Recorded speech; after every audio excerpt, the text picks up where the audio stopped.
오늘 아침은 여러분께 본드린 말씀 누가복음 7장 11절부터 17절 말씀 가지고 청년아 일어나라 하는 제목으로 함께 은혜를 나누려고 합니다. 여러분, 요즘 이 세상에는 우리를 실망하게 만들고 절망하게 만드는 너무나 많은 요소들이 곳곳에 산재해 있는 것을 보게 됩니다. 그래서 많은 사람들이 이 상황을 극복하지 못하고 넘어져 쓰러져 있는 사람들이 너무나도 많이 있는데, 이것은 세상 사람들뿐만 아니라 예수 믿는 우리 성도들이라고 해서 예외는 아닙니다. 우리가 하나님을 믿는다고 하면서도 여러분 또한 주어진 상황과 환경 때문에 절망과 좌절에 빠져 있는 성도들이 너무나도 많이 있습니다. 여러분, 이런 상황에서 우리 성도들은 어떻게 해야 되느냐? 성경은 한마디로 말씀하기를 일어나라고 이와 같이 말씀하고 있는 것을 보게 됩니다. 우리가 여러분 성경을 보면은 성경에는 일어나라고 하는 말씀들이 구약과 신약에 수도 없이 많이 나오고 있는 것을 보게 되는데, 우선 대표적으로 구약에 보면은 에스겔 선지자가 해골 골짜기에서 해골들을 향하여 하나님의 말씀을 대언하며 일어나라 말명하였더니, 여러분 해골들이 다시 옛바지와 같이 또한 새로운 몸을 입고 일어나 큰 군대가 되었다라고 이렇게 말씀하고 있고, 또 하나님은 요나를 향해서도 일어나라 하고 이와 같이 외치고 있는 것을 볼 수가 있습니다.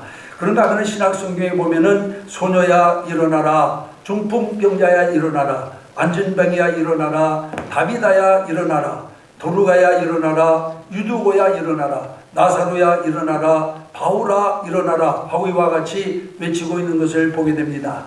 여러분, 이 명령은 당시 그 상황에서 그들에게만 국한된 것이 아니라 오늘 우리 모두에게도 주님께서는 같은 명령을 하고 있다라고 저는 생각합니다. 그렇기 때문에 오늘도 주님께서는 우리들에게 다시 일어날 것을 아이와 같이 명하고 있다라고 하는 사실을 기억하시기를 바랍니다.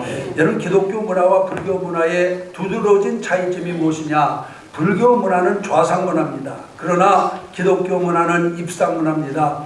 불교가 정적인 종교라고 한다면은 기독교는 동적인 종교입니다. 여러분, 성경에 나오는 하나님의 모습을 봐도 하나님은 행동하시는 하나님이십니다. 그래서 일찍이 이사야 선지자는 또한 이사야 60장 1절에는 말씀해 보니까 일어나라 빛을 발하라, 이는 네 빛이 이르렀고 여호와의 영광이 네 위에 임하였음이니라 하고 이와 같이 말씀하고 있는 것을 보게 됩니다. 여기 보면은 이사야도 일어날 것을 이와 같이 종용하고 있는 것을 보게 됩니다. 여러분, 사람의 본성은 일어서면 앉고 싶고 앉으면 눕고 싶고 누우면 자고 싶은 것입니다. 이 잠이라고 하는 것은 여러분 또한 끝이 없어요. 그래서 잠은 잘수록 는다라고 하는 그런 말이 있습니다. 여러분, 잠자기를 너무 좋아해서는 안 됩니다. 어떤 사람이 잠자기를 너무 좋아하다가 영원히 일어나지 못하고 영원히 잠들었다라고 하는 얘기도 있습니다. 여러분, 성경은 잠자는 영혼을 깨우고 있습니다. 깨어 있으라, 그리고 근신하라, 깨어서 기도하라, 일어나라 하고 이와 같이 말씀하고 있는 것을 보게 됩니다. 여러분, 신실한 성도라고 한다면은 잠든 상태에서 또한 죽어있는 상태에서 낙심과 절망의 자리에서 다시 일어나야만 될 줄로 믿습니다. 오늘 우리가 읽은 이 본문에는 말씀해 보면은 예수님께서 죽은 한 청년을 다시 살리시는 내용이 기록되어 있습니다. 이 청년은 어떤 과부의 독자였습니다. 그렇기 때문에 그 아들은 아들 이상의 의미를 가지고 있는 존재였어요. 여러분, 과부에게 있어서 아들은 유일한 소망이자 그녀의 전부였습니다. 그런데 그 아들이 어느 날 갑자기 죽은 것입니다. 모든 소망이 끊어졌어요. 절망적인 상황에 놓였습니다. 그런데 한순간에 절망이 소망으로 바뀌어지게 되는 것을 오늘 본문은 우리에게 소개하고 있습니다. 여러분, 무슨 일이 일어났습니까? 예수께서 이 죽었던 청년을 다시 살리신 겁니다. 여러분, 예수님께서 무엇으로 이 청년을 다시 살렸습니까? 오늘 본문은 그것을 우리에게 가르쳐주고 있어요. 여러분, 예수님께서 이 청년을 무엇으로 다시 살렸느냐? 첫째는 긍휼하심으로 살리셨다라고 하는 것을 우리가 알 수가 있습니다. 오늘 본문 13절에 있는 말씀 가운데 보면은 주께서 과부를 보시고 불쌍히 여기사 울지 말라 하시고 라고 이렇게 여기 말씀하고 있는 것을 보게 됩니다. 여러분, 주께서 과부를 보시고 여러분 뭐라고 말씀하셨습니까? 그를 불쌍히 여기셨다 라고 이렇게 여기 말씀하고 있습니다. 여기서 불쌍히 여기셨다라고 하는 말은 긍휼의 눈으로 보셨다, 아니면 자비로운 눈으로 보셨다, 사랑의 눈으로 보셨다라고 하는 그런 말씀입니다. 여러분, 이렇게 사랑이 있는 곳에, 자비가 있는 곳에, 긍휼이 있는 곳에 다시 살아나는 역사가 일어나는 것을 믿으시기를 바랍니다. 여러분, 그렇기 때문에 오늘 우리는 또한 무엇보다도 여러분 하나님의 자비와 사랑을 힘입는 그런 성도들이 되어줘야 될 줄로 믿습니다. 여러분, 사람을 죽이는 것이 미움이라고 한다면은 사람을 살리는 것은 사랑입니다. 여러분, 주님은 산상수훈에서 너희 형제를 미워하면 이미 마음에 살인을 한 것이라고 그렇게 말씀을 하고 있습니다. 미움은 살인의 동기가 아닌 바로 살인의 시작이라고 하는 것을 우리가 기억을 해야 됩니다.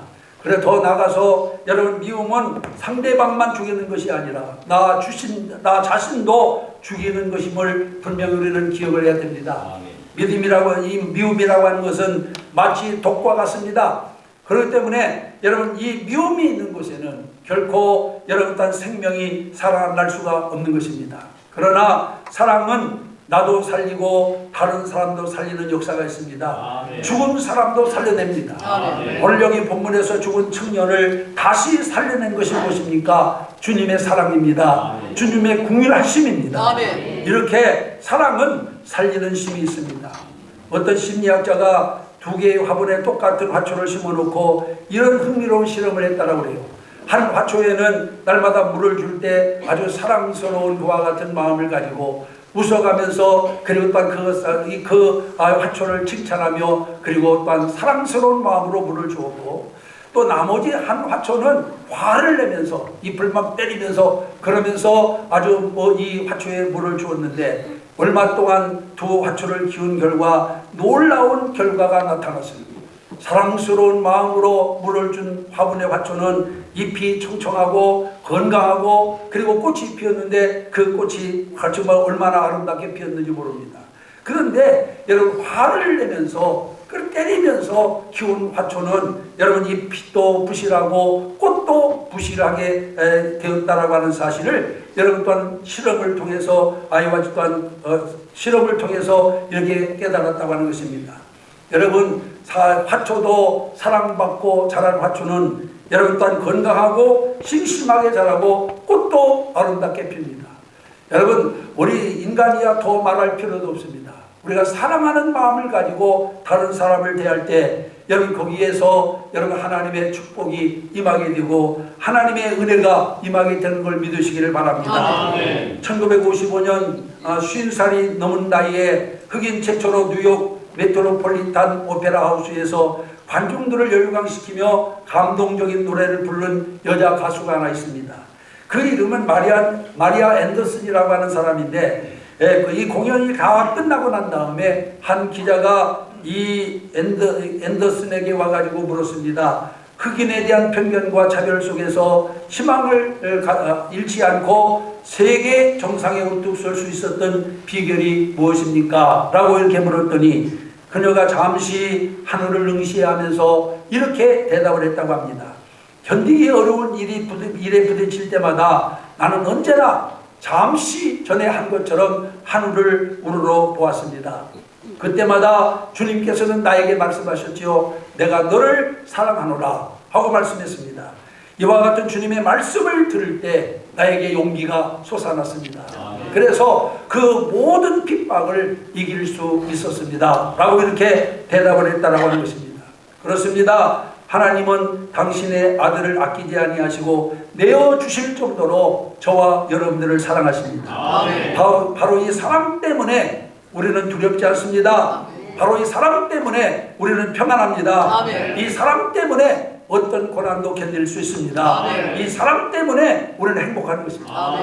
이 사랑이 있기 때문에 어떤 역경이 닥친다 하더라도 그 역경을 극복하고 승리할 수가 있는 것입니다. 우리는 예수를 믿는다고 해서 그냥 믿어서 안 됩니다. 하나님이 누구보다도 나를 사랑하고 있다라고 하는 확신을 가져야 됩니다. 그래야 새 팔을 거슬려 여서 승리할 수 있는 힘을 얻게 되는 거예요. 그런데 우리가 예수 믿으면서도 왜 자주 넘어지고 쓰러지고 그래도 시험에 듭니까? 여러분, 하나님의 사랑을 느끼지 못하기 때문에 그렇습니다. 여러분은 지금 하나님의 사랑을 느끼고 있나요? 아멘. 여러분, 하나님의 자비로우신 이와 같은 은혜가 오늘 여러분들에게 충만히 임하기를 주님의 이름으로 축원합니다. 여러분, 우리 성도들이 어려울 때 많이 묵상하는 말씀 가운데 하나가 로마서 8장입니다. 어느 학자는 만약에 지구상에 있는 모든 성경이 다 불타 없어지는 불행스러운 사태가 생긴다 하더라도 로마서 8장만 있으면 얼마든지 구원받을 수 있고 얼마든지 승리할 수 있다라고 말합니다. 그만큼 여러분 중요하다라고 하는 그런 뜻입니다. 아멘. 로마서 8장은 죄와 사망과 저주와 정죄에서의 자유를 선언하고 있습니다. 아멘. 그 절대적인 근거는 역시 하나님의 사랑입니다. 아멘. 우리가 로마서 8장 35절과 37절에 보면 이렇게 기록되어 있습니다. 누가 우리를 그리스도의 사랑에서 끊으리요? 환난이나 곤고나 핍박이나 기근이나 적신이나 위험이나 칼이랴. 그러나 이 모든 일에 우리를 사랑하시는 이로 말미암아 우리가 넉넉히 이기느니라. 할렐루야. 오늘 여러분, 그 어떤 일도 하나님의 사랑으로 이기지 못할 것이 없다라고 하는 선언입니다. 아멘. 환난도 곤고도 핍박도 기근도 적신도 위험도 칼도 여러분 주님의 사랑으로 이길 수 있는 것을 믿으시기를 바랍니다. 아멘. 이것이 바로 사랑의 실입니다. 아멘. 우리가 사랑할 때 이런 능력이 있어요. 그렇기 때문에 우리는 여러분 우리 속에 바로 이와 같은 하나님의 뜨거운 사랑을 항상 경험하며 사는 자가 되어야만 될 줄로 믿습니다. 아멘. 하나님의 사랑만 우리가 확인하고 산다라고 한다면은 환난도 두렵지 않습니다. 아멘. 곤고도 두렵지 않습니다. 아멘. 핍박도 두렵지 않습니다. 아멘. 기근이나 적신이나 위험이나 칼도 두렵지 않습니다. 아멘. 그러므로 항상 우리는 주님의 사랑을 확인하고 사는 여러분들이 되시기를 주님의 이름으로 축원합니다. 아멘. 옆에 있는 분들과 한번 인사하겠습니다. 하나님은 당신을 사랑하십니다. 주님이 나를 사랑한다라고 하는 확신 가지고 살아가시는 여러분들이 되시기를 바랍니다. 그 다음에 두 번째로 주님의 무엇이 이 청년을 살렸느냐? 주님의 말씀이 이 청년을 살렸습니다. 오늘 본문 14절에 보면은 예수께서 가라사대 청년아 내가 네게 말하노니 일어나라 하시매. 할렐루야. 여러분, 예수께서 청년아 일어나 하시매 죽었던 자가 일어났습니다. 여러분, 하나님 주님께서 말씀하시자 죽은 사람이 살아났습니다. 이것이 말씀의 능력입니다. 아멘. 오늘 본문 바로 앞에 나오는 내용이 무엇입니까? 그것은 로마 백부장에 대한 이야기입니다. 그에게 한 종이 있었는데 이 종이 병들어 죽게 되었습니다.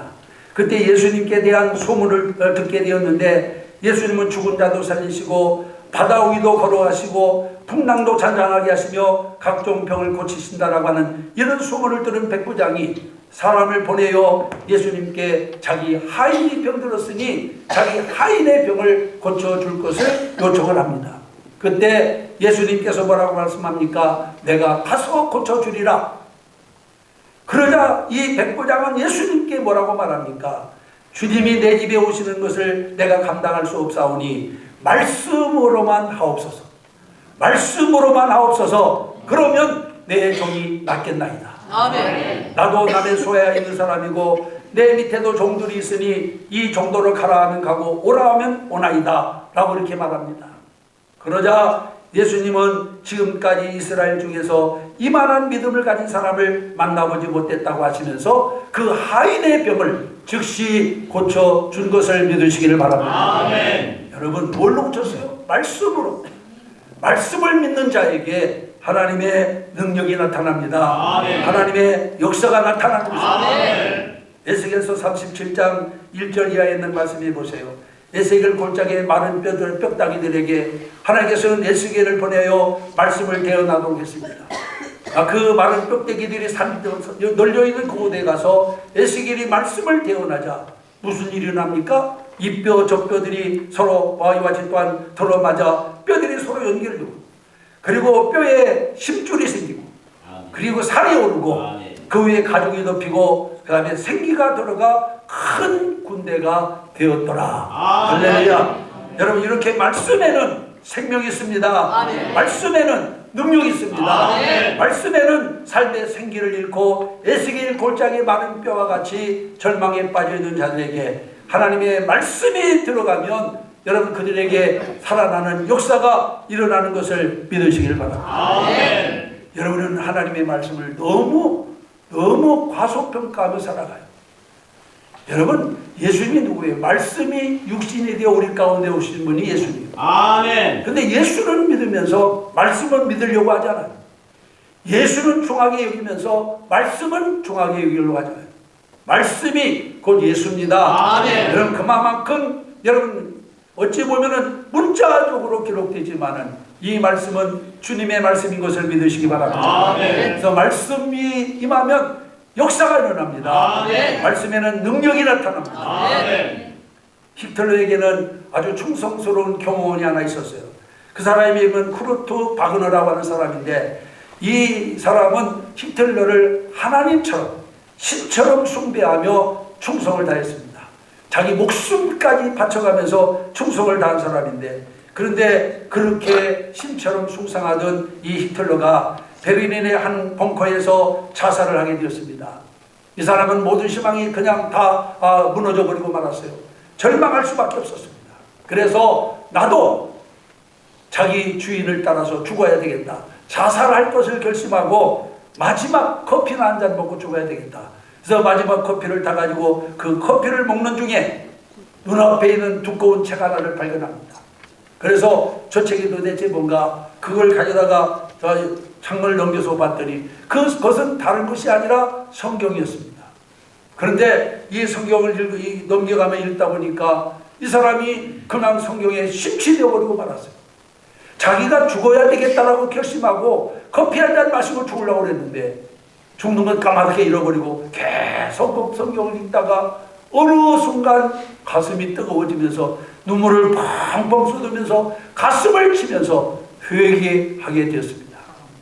그리고 그 말씀을 들고 그 즉시 교회로 찾아가서 목사님 앞에 신앙을 고백하고 예수 그리스도를 구주로 영접합니다. 아멘. 그리고는 새 삶을 살기 시작합니다. 아멘. 그래서 그는 복음 전도를 위해서 히틀러를 섬기던 그런 충성심으로 주님을 섬기는 위대한 성도가 된 것을 믿으시기를 바랍니다. 아멘. 여러분 하나님의 말씀은 살았고 운동력이 있습니다. 아멘. 지금도 말씀이 우리에게 임하면 아멘. 기적이 일어납니다. 아멘. 능력이 나타납니다. 아멘. 여러분 그렇기 때문에 말씀을 들을 때 우리는 온갖 신경을 집중해서 하나님의 말씀을 들어야 될 줄로 믿습니다. 아멘. 말씀을 바로 듣는 자에게 하나님께서는 여러분 또한 살아나는 역사, 일어나는 역사가 일어나게 되는 것을 믿으시기를 바랍니다.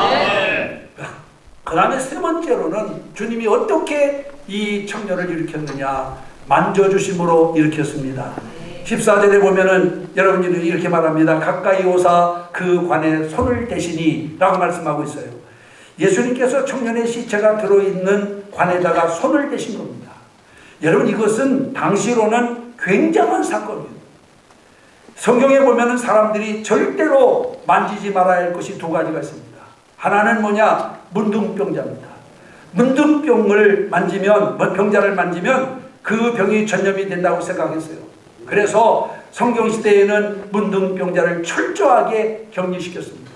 내 사랑하는 아들이라도 아들이 문둥병이 걸리면 집에서 성에서 내쫓았어요. 그래서 그들은 저 밖에 성 밖에 뭐든 공동묘지 같은 데 배회하면서 그렇게 살았습니다.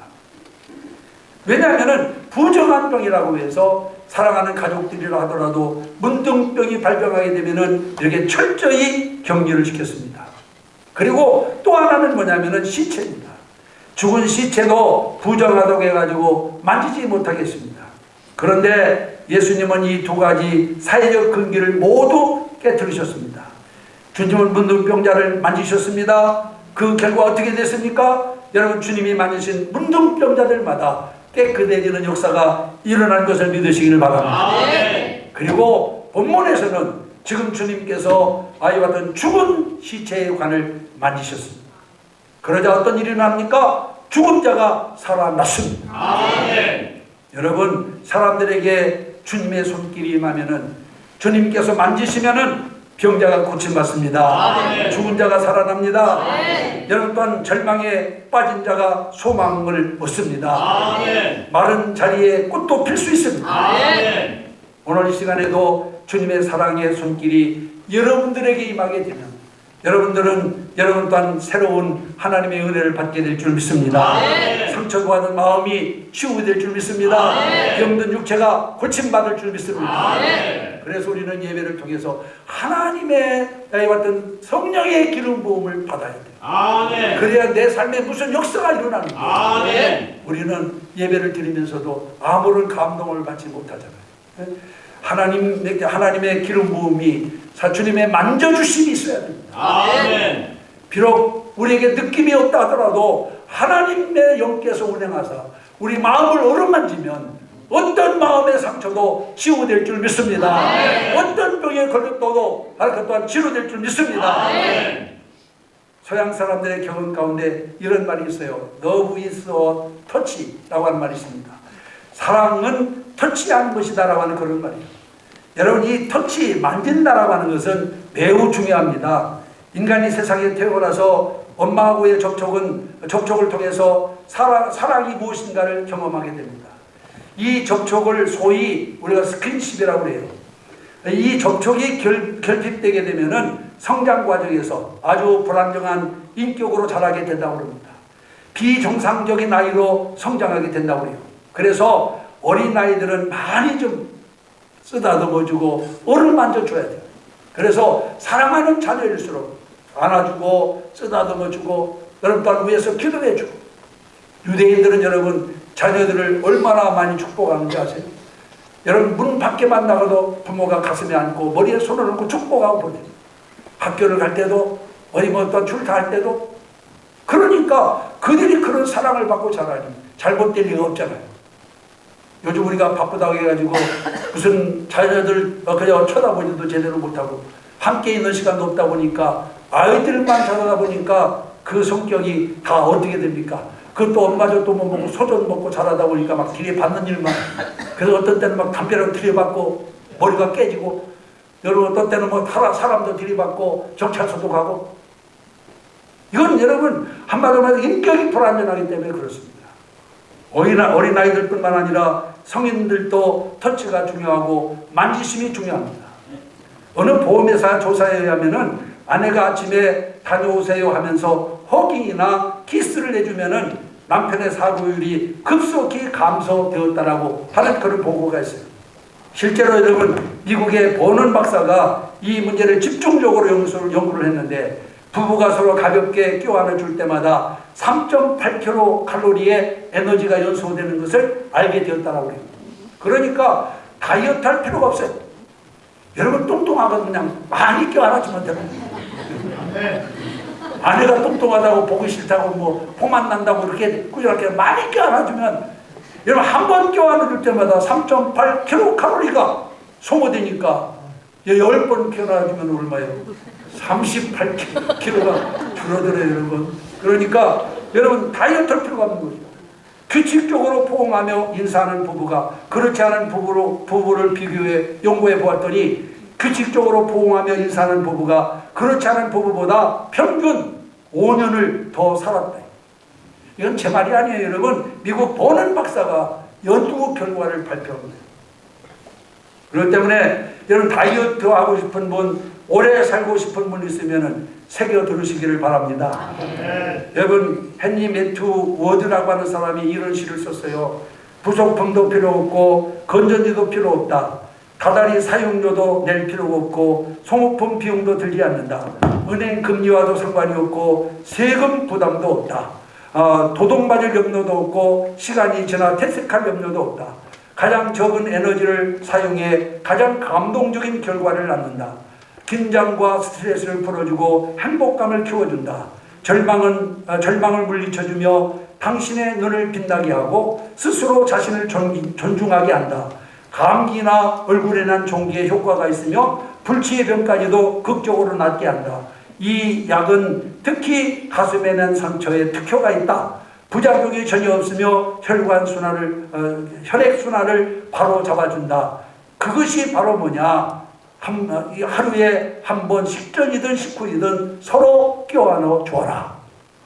여러분, 서로 안아주는 것이 이렇게 엄청난 어떤 효과가 있는 줄 모르셨죠? 그냥 여러분들 예수를 잘 믿은 거야.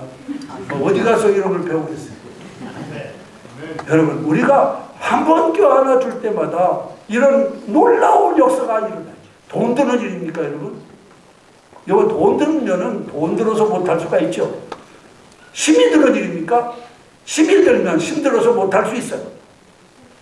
그러나 여러분, 오늘 여기서 지금 이 헨리 멜트 워드라고 하는 사람이 말한 것처럼 돈도 안 들고 사용료도 낼 필요 없고, 여러분 한 번 이와지 교환을 줄 때마다 이런 놀라운 역사가 일어나는데 왜 그걸 못하십니까? 이제 여러분들 오늘부터는 열심히 서로 안아주시기를 바랍니다. 여러분, 오늘 또 우리에게 절대로 필요한 것이 있어요. 우리에게 절대로 필요한 것이 뭡니까? 성령의 기름 부으심입니다. 주님의 만져주십니다. 이 시간에도 하나님 주님께서 만지시는 사람마다 마음의 상처가 사라지고 육신의 병이 사라지고 절망이 희망으로 바뀌어지는 역사가 일어날 줄 믿습니다. 그냥 우리가 보릿자루처럼 앉아있는 게 아닙니다. 여러분, 이 시간에도 성령 운행하십니다. 사이사이를 운행하십니다. 그 성령의 기름 부음이 임하는 사람마다 이런 역사가 일어납니다.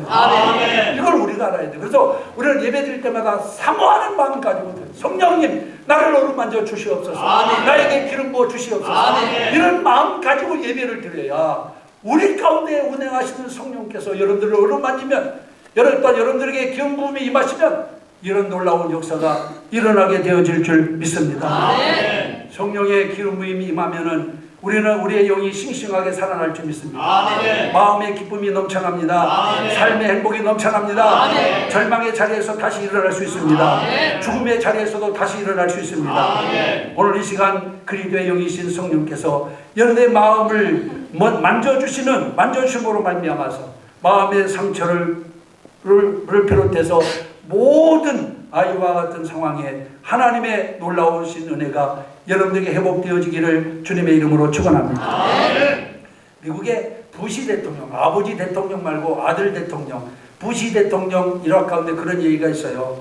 그는 좋은 대학도 나오고 대통령의 아들이었잖아요. 아버지가 대통령이니까. 그런데 이 부시는 40세까지 알코올 중독에다가 마약 보응에다가 아주 폐인이 되어 있었어요. 그런데 어느 날 한 친구의 반강제로 친구에게 끌려가지고 교회를 갑니다. 근데 설교를 들으면서도 적대감만 가졌어요.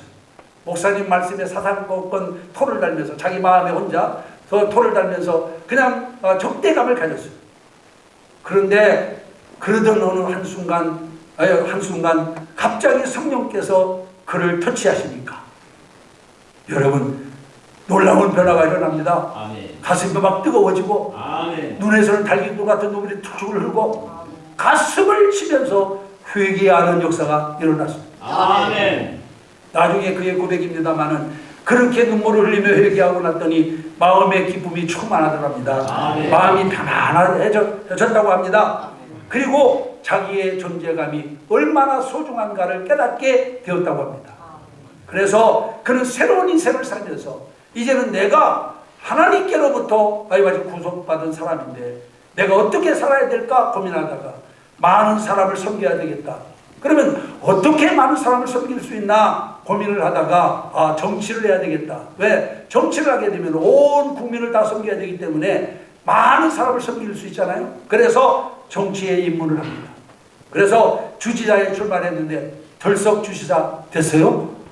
대통령에 출마했더니 덜썩 대통령이 됐습니다.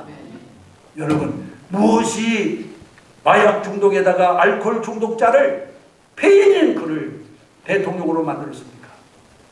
성령의 만져주심이 있습니다. 주님의 만져주심이 있습니다. 사람이 달라집니다. 변화돼요. 완전히 여러분 변화돼요. 여러분, 우리가 별별 없는 사람이라고 낙심하지 마세요. 이 시간 성령이 여러분들을 기름 부음이 임하면 변합니다. 여러분. 우리가 놀라운 사람으로 바뀔 수 있어요. 그러므로 오늘 우리는 주님의 만져주심이 있습니다. 바로 이 죽은 청년이 예수님께서 만지시자 생명이 다시 들어가서 살아났습니다. 아멘. 이런 역사가 여러분들에게 임하게 되기를 주님의 이름으로 축원합니다. 아멘. 오늘 2부 예배에 참석하신 사랑하는 성도 여러분, 우리 주변 한번 보세요. 뭐 국제적으로나 아니면 우리나라나 개인적으로 여러분 우리 나를 절망케 하는 일들이 얼마나 많습니까? 우리 귀에 들려오는 뉴스 가운데 내가 여러분 신나는 일이 많습니까? 아니면은 정말 의기소침할 일이 많습니까? 여러분 우리 주변에는 우리를 절망시키는 요소가 산적해 있어요. 이런 상황 속에서 우리 그리스도인들이 어떻게 살아야 될까? 오늘 본문이 우리에게 그 해답을 주고 있습니다.